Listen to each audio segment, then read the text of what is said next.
Introduce to you our legal guest for today. You know him very well. It's John Carro, trial attorney here in New York. And John, you've done it all. Criminal law, civil law, appellate work, you name it. And here, all of your skills are going to be called in order, because in this case, we've got a very difficult defense and we're not sure where the defense is going. I could see him going in a lot of different directions. Maybe temporary insanity, maybe provocation. Right. You get a jury of parents that could possibly understand his reasoning. But come on, one thing I learned, no coincidence in criminal law. Nothing just happens when you're talking about murder.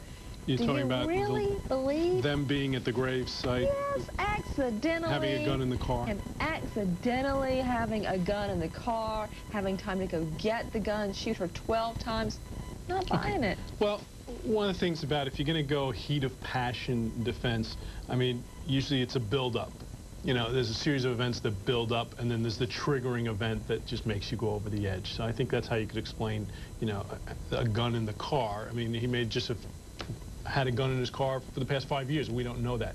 But you really have to get to a situation here, and here we have obviously a client and attorney are not necessarily on board into their theory here, which creates a problem. So he's walking a fine line here. Mm-hmm. At some point you have to commit.